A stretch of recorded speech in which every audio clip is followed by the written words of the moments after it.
Hey there, Googlization Nation.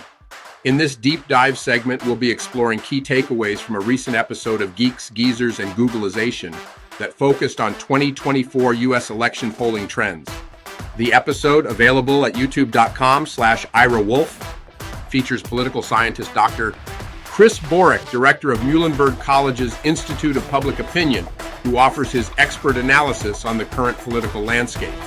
After listening, make sure to tune into the full episode at youtube.com/Ira Wolfe. All right, so we're diving into the 2024 election today. Buckle up. Yeah, and we're really honing in on Pennsylvania this time. Listeners have been asking for a deep dive into why this state is so pivotal, and They're right to be looking at Pennsylvania. absolutely, it's always a nail-biter. It's going to be down to the wire, no doubt. So to help us unpack it all, we're tapping into the expertise of Dr. Chris Borick. He's the director of Muhlenberg College's Institute of Public Opinion, so he's got a front row seat to everything that's going on in Pennsylvania. He's really got his finger on the pulse there, especially with the election just weeks away. Right, it's October 3rd already. And the VP debate just happened too, so. Oh, that's right. I'm curious to hear his take on that. Me too, although I don't know how much those really move the needle. Yeah, true. But it's all part of the bigger picture, I guess, right?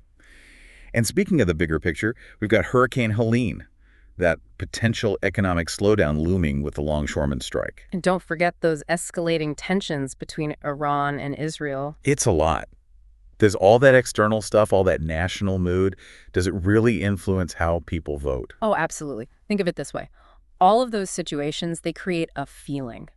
Like a national anxiety. Exactly. It's not always about specific policies voters are thinking about. It's more like a gut feeling.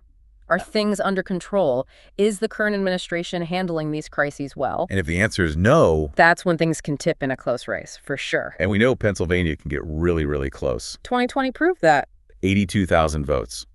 Biden's win came down to 82,000 votes. Razor. Makes you wonder if anyone's even breathing over there in Pennsylvania right now. Holding their breath, waiting to see what happens. So what is happening? What's the latest? Well, the most recent Muhlenberg College poll has Harris and Trump neck and neck at 48%. Whoa, 48.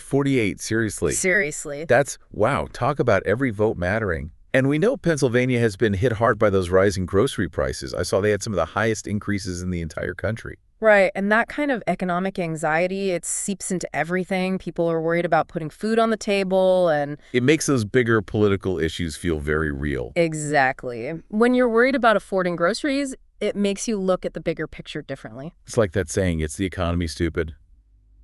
People feel it in their wallets. That's what resonates, for sure. So, with the VP debate so recent, did that shift things at all?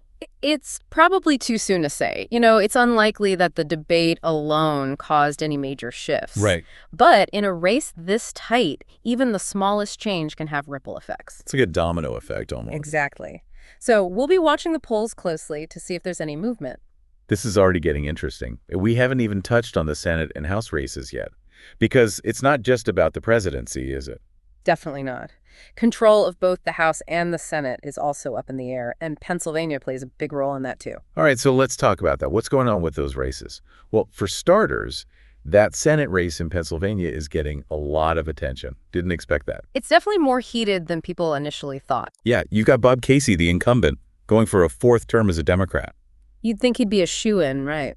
Especially since he won his last 3 elections by, what, landslides? Huge margins, yeah. But now it sounds like he's got a real race on his hands with Republican Dave McCormick. It's true. It's closer than anyone predicted. So what's going on there? Why is this particular Senate race so tight all of a sudden? Well, I think it just goes to show how polarized things have become. Yeah. And it's not just the Senate race either. We're seeing it across the board. The entire state legislature is up for grabs this year, and the Democrats are clinging to a 1-seat majority in the House. 1 seat? Seriously? Seriously.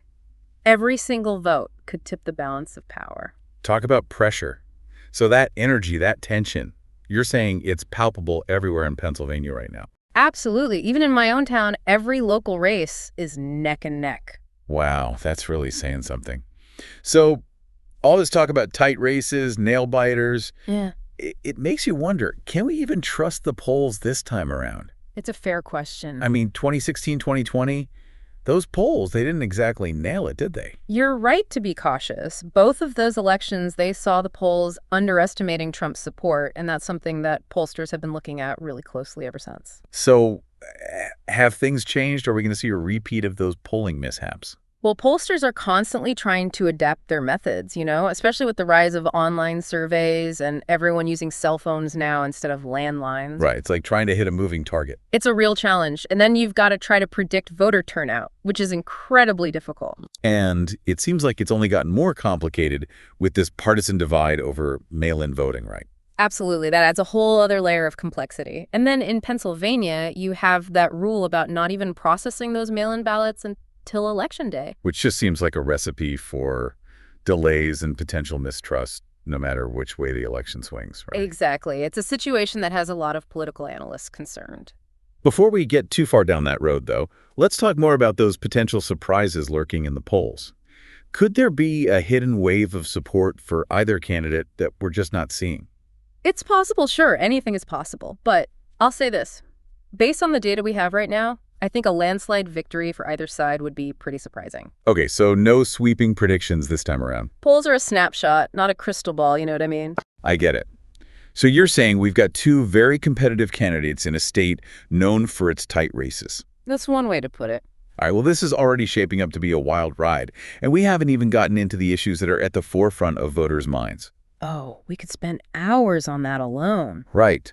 And we want to make sure we have time to really unpack those key issues, because at the end of the day, that's what this is all really about, isn't it? The issues that are impacting people's lives and motivating them to vote. It's pretty incredible to think about, honestly. This one state, Pennsylvania, could really swing the entire election. It's happened before, could happen again. And with everything we've just talked about, the tight races, those razor-thin margins, it's no wonder everyone's on the edge of their seats. Makes you want to remind people to breathe, right? Seriously, take a deep breath, Pennsylvania. But before we let you go, I want to bring it back to why we wanted to do this deep dive in the first place. You asked us to really dig into what's happening in Pennsylvania this election. And we've covered a lot of ground here. But for someone looking in from the outside, trying to understand what it all means, what would you say is the most important thing to remember about what's happening on the ground right now? That's a good question. What's the key takeaway, the thing that really stands out to you? I think it's the intensity, the level of engagement. People in Pennsylvania, they are invested in this election. They're showing up, they're volunteering their time, they're having these really passionate conversations. Yeah, it's like you can feel the energy when you're there, right? Yeah, absolutely. And it's not just about picking a side either. It's more than that. It's about being a part of something bigger, having a voice, shaping the future. People feel that, I think. Their vote, their voice, it really matters. And in a state like Pennsylvania, at a time like this, it really does. So for everyone listening, no matter where you are, remember what we talked about today. Every single vote has the power to make a difference. So stay informed, stay engaged, and make sure your voice is heard. Thanks for watching Geeks, Geezers, and Googlization. Be sure to listen to the podcast and follow us on YouTube.